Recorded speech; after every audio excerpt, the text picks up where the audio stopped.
Why is proper installation of insulation in your attic so important in saving money on your energy bills? Well, so a lot of people think just stack and pack it. They just fill up their attic space with insulation and they go, wow, I did a great job. The problem is they'll create their own additional issues, which the number one issue we see is moisture. So what we found was you have to have a balance.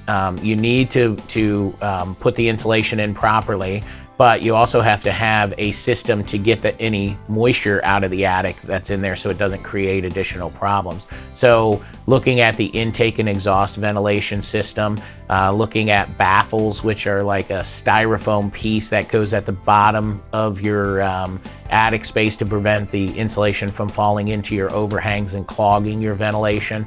So it's again, it goes with anything. It's more of a system than just blowing insulation or throwing rolled insulation up into your attic. You also want to look at any type of ventilation that may come through the attic, like a bathroom fan, some type of an exhaust fan, and make sure that those are properly insulated and exhausted out of the house. Talk a little bit more about that bathroom exhaust not venting properly and how dangerous that can be. Well, so most people, what they do is they say, well, we pumped a pipe up above the insulation, so we're good. What people don't understand or don't fully understand is you have all that moisture from, just washing your hands, brushing your teeth, using the restroom to taking showers. When that fan kicks on, and even when it doesn't kick on, that moist, stale air in your bathroom is going through that vent and up into your attic. A lot of times what we see moisture on the underside of the plywood or the decking boards, which can rot out your decking boards, prematurely destroy your roof.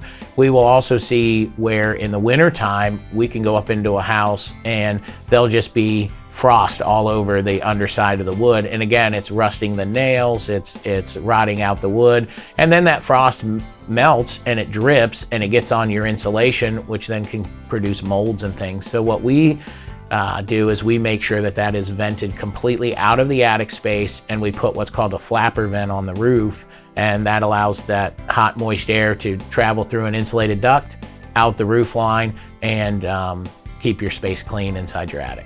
Well, while we're talking about ventilation, let's talk a little bit more about the importance of having a well-ventilated roof.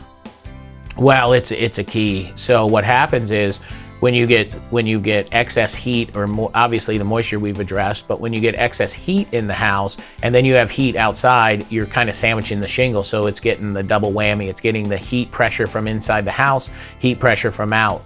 The other thing that happens is once that attic space fills up, if it has no place to escape, it's going to push its way back down into your house. Generally, it'll settle, if you think about it, like the top 18 to 24 inches from your drywall down, and that's where your return air are for your air conditioning unit. So it's sucking that extremely hot air in, trying to cool it down, trying to get the moisture out of it, and then it's pushing it back. So you're creating other problems as well, like undue stress on your AC unit.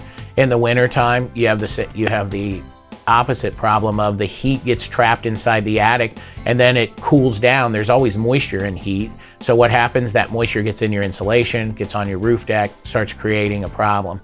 By balancing and putting a proper ventilation system in, you're solving all of those problems. You're getting the intake vents, which are at the lowest point of your roof line, and you're getting your exhaust vents at the highest point of your roof line.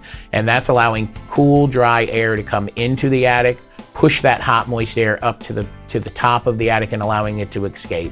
We use a continuous ventilation system. We use a ridge vent, which is one of the best ventilation systems you can put in a home today, and allows for the heat to escape at any given point once it hits the peak of the attic.